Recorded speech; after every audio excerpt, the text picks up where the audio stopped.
What's up, guys? Ben here bringing you another video today. So I wanted to do a review of Krone's article from the 23rd, breaking down some of the potential rosters, but I want to do a little bit of a spin on it. So we're going to go ahead and we're going to review the rosters, and we're going to go ahead and make a tier list right now of some of these rumored teams. Mega caution before we start this, because I'm sure it's clip, tossed on Reddit, like all that stuff. We're doing this based on rumor rosters. Right now is the 25th of August, which is Thursday of the second last week of August. So if obviously things change with some of these teams, there are some incomplete teams, and we'll talk about how we tier those. You know, I'm obviously caveating that, but this is how it stands right now and how I think some of the teams rank out. Let's dive in. All right, so I basically set this up with 4 categories for the tier. We've got Sunday regulars, aka teams I think are going to make it to Sundays, be top 4. These are like locked in contenders. I feel pretty good about the ones we're going to put in this list. Potential contenders will be the next tier. These are going to be teams that I think mostly made a lot of changes this season, have a really high upside. We don't know yet what their floor are, but like on paper, assuming that the team plays 100%, like they should be in the mix. Work to do are teams that I think are really interesting, but I don't know if that roster that they're going to make out of this roster mania is really going to put them in the top 4, top 6 teams. So to me, they're like kind of close to being there, but they've got some work to do. Maybe make some changes, maybe not go with the roster they're rumored to. And incomplete. So there's a couple of teams that we really don't know who the rosters are yet, so I don't know how to rank them. So we're going to toss them in. All right, so let's go down the list. First on this article from my boy Krone is obviously the Thieves team that won Call of Duty Champs. They've made 0 changes. They're running it back. The only thing is they did drop Pentagram from the sub spot. So I assume they'll pick up another sub there. And my boy Eric, aka Mud Dog, is moving to a talent role. It seems like Brandon Novus, who was at one point an analyst for the LA Thieves organization, is going to be sliding in as a GM of Thieves, which is a good pickup. So a lot of stability there. Guys, I think we'd be crazy not to put them in Sunday regulars. They were a contender last year. I expect them to run it back this year. The biggest thing for Thieves, same thing as we had with FaZe last season. You win a chip, you got to keep that grind, keep that edge, keep motivated. Otherwise, everybody's going to catch up to you, and you're not going to have that same magic this year. Let's see what happens with Thieves. All right, this is an interesting one. OpTic Texas. This team could have looked completely different in this video if you had asked me about a week ago, but they decided to run it back after entertaining Cammy and Hydra. So Dashy, Scump, Alien Shots are giving it one more go, hoping obviously that Ender's injury issues do not return. They did clean out house on their sub spotlets, so General and Prelude are both free agents. Obviously, they could bring one of them back, but I expect OpTic Texas to be a little bit aggressive with the sub spot situation. Probably get someone to hedge against potentially Illy still having injury issues. So looking for them to pick up a young challengers player they can potentially slot in. Another kind of organizational change. We saw last night that Troy Sender, who is currently assistant coach over at OpTic, is looking probably for a head coach job. So he may not necessarily be involved with this team going into this season. I expect then OpTic will probably bring in like another coach. So JP, who is an analyst, probably one of the smartest data guys in the scene, has been rumored to join this team. I wouldn't be surprised if JP slots in for Sender. So all that considered, guys, I really like this OpTic team ceiling wise. Obviously, they won an event last season. Didn't really get back to that high for the rest of the season. Got to put them in Sunday regulars, like their upside again this season. But let's see if they can get off to a hard start again. If they really struggle in the beginning of the season, there's going to be a lot of, oh no, here we go again. All right, next team up we have running it back are the Seattle Surge. There were rumors that Pred might head off to FaZe. It doesn't seem like that's happening. Everybody and their mom wants accuracy dropped off this team, which I don't quite understand because I thought Lamar played fine. You're not asking Lamar to come out here and slide cancel and hit Shotzzy movement. He's going to lead the troops, play your headies, and might be better actually in this next game considering there's no slide canceling. The only potential change going on with this team, so they did not re-sign Classic as their sub, but Nick didn't really play for them this season. And it's possible, according to the bottom of this article, that Sam Phoenix, who's currently the coach of the squad, might be looking at another destination. So we'll see who maybe ends up as their head coach. That would be sort of a massive change. Overall, I still really like the Seattle team that ended up placing very good at champs. Still looking at a tier list. They did win an event last season. They're running it back. It would be disrespectful, again, not to put them in the Sunday regulars, considering they were there or thereabouts for a couple events at the end of the season. So I'm tossing them there. Maybe some of y'all would disagree with that, but I still like the Seattle team, obviously, with Rookie of the Year Pred.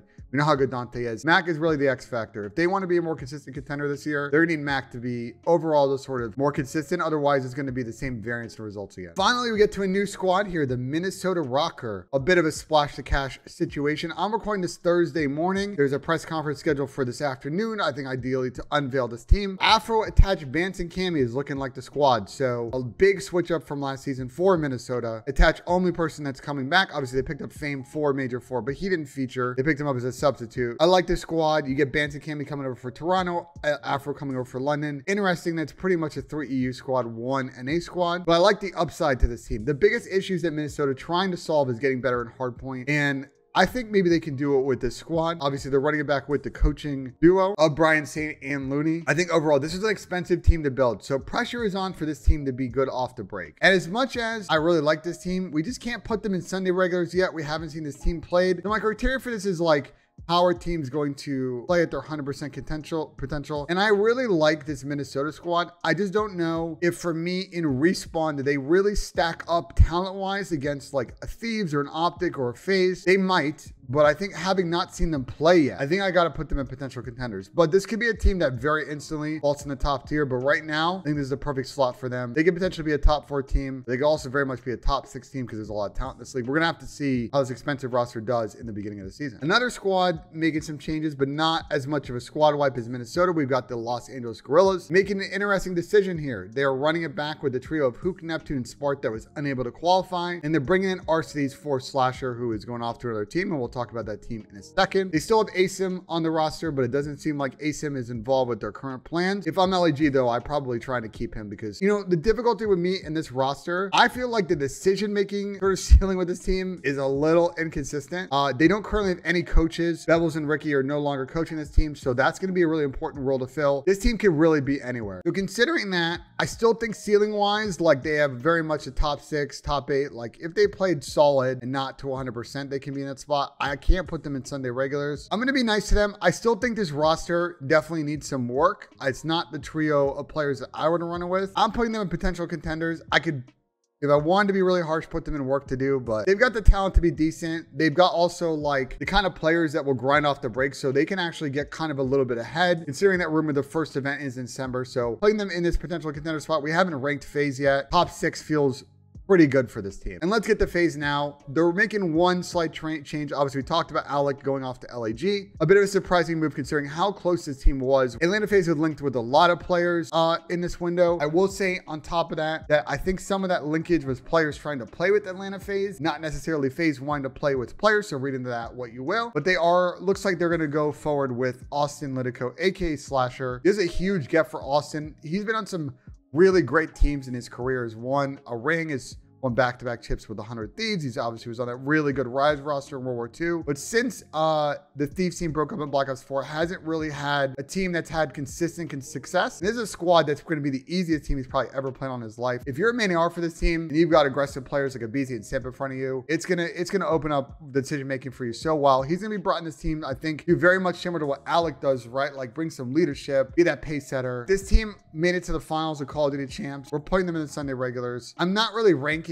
how this sort of 4 sits in this tier list, so don't read too much into that. But we're putting them in this Sunday regular category. This team made it to like a gazillion finals last season. They obviously didn't win any, but like me not putting them in this tier would be hella disrespectful. They're still going to be good this season. The question with FaZe is, are they going to win CDL champs at the end of the season and cement themselves as the best team of all time? Or is it going to be another season where they're there or thereabouts, but they're second best? Toronto Ultra. So a lot of changes in the Toronto camp. Obviously, Bance and Cammy are gone. It seems like at the bottom of the article as well, that Marquis B might also be on the move. So a lot of shakeup going on in the Toronto Ultra camp that did not have an amazing season last season. They're bringing in Scrappy from Challengers, Hixie from Challengers. The team's getting a little bit younger. Toronto's biggest struggle last season was Respawn, specifically Hardpoint. They were a good S&D squad, but they couldn't win a Hardpoint to save their lives. So they're bringing in players, I think, that will help them out. There's obviously Insight was linked to a lot of teams in the offseason, so very curious to see if Jamie does sign an extension in this offseason. We know what Toby brings. I really like this Toronto squad. The thing for me, though, is, again, we got to see how this team plays. If Scrappy plays the way he does in Challengers, this man might come in and win Rookie of the Year this season and be a massive superstar in this team. Hixie's maybe the little bit of the question mark, but from my understanding, he's a very good role player, so it might be a good slot. I'm putting them in potential contenders. We'll see if, and this is going to be a very crowded area, if they're going to be top 6, top 8. They crack top 4. I can see potentially Hixie maybe not make it to the end of the season. Very curious for Toronto and be on the lookout for who they pick up as their substitute player in the offseason, because it can maybe tip their thought process on the ceiling of this team. But I like the squad. Let's see how they do in a stacked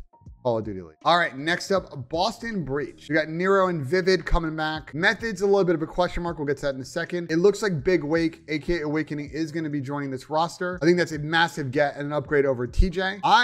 would say to me, it's hard to kind of rank this with either Clay or Zin, but I think like their ceilings maybe potentially the same. You know, it's a good squad on paper. Where they struggled at the end of last season when they picked up Reese Vivid was an S&D, but Respawn was good. The bar for Boston though, to me, is like, how do they stack up against an OpTic or a FaZe? I was really debating, do I put them in work to do? Do I put them in contenders? To me, I'm going to actually put them in work to do. I kind of like the trio, but I think the Zin and Clayster potential options there. And I look at some of these other teams, they're very borderline to me. And I think from my perspective, they're close. They may need to make one more change to really be a dominant squad. They could be top 6, top 8 for sure on talent. That speaks to how packed the midfield is. I just don't see them as a contender right now because nothing to me seems like they have the do it all to really beat like an Atlanta FaZe or an OpTic in the final. So I'm putting them in work to do. It's a harsh decision, but they can get there, but not everybody can get in those 2 tiers, guys. It is what it is. Let's talk New York Subliners. So a lot of changes in the New York camp going on here. Crim6 out, Clayster out, Paul X potentially off to London. We'll talk about that. D-Real might also be on the move.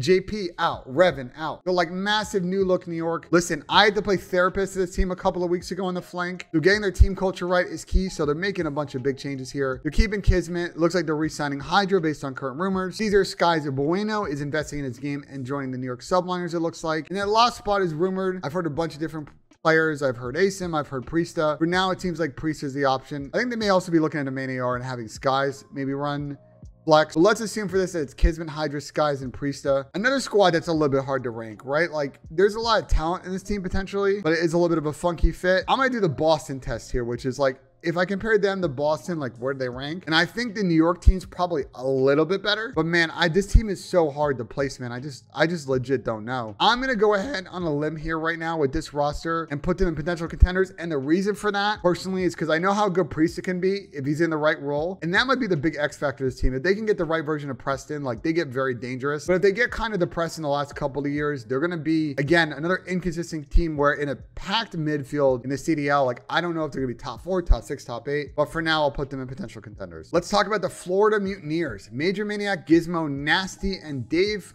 Patty as a substitute with Vickle also rounding out the starting lineup. This is a fully rumored team. I've heard about 59 different versions of this roster, so let's for now assume it's this team. This is a funky team, guys. Definitely talent-wise, not as good as some other rosters. I think clearly this is a work-to-do team. I wouldn't say incomplete because we've heard full rumored rosters, but on paper, I'm not a fan of that squad. I think it would take a lot of changes to be a contender, but let's see what version of Florida we get. All right, London Royal Ravens. This is another potential Gizmo Nasty squad with Pollux and Zero. Again, like this could also have Wardy and Beans on it. Really don't know what to think of this team. Again, this just a lot of upheaval. There's another team I think that's work to do. You know, even if they go say Wardy and Beans, Pollux and Zero, it's a massive question mark with bringing in 2 rookies and how they're going to play. So I just look at some of these other teams in front of them with the more proven players that have won events. I think London's got potential upside, but work to do. Last but not least, we got Las Vegas Legion. Right now, Donnie Temp's really just on this team. We don't really know who this roster is, guys. I think we got to put them in complete. Like this is, we don't know who this team is. I don't know how I'm supposed to rank this team if I don't know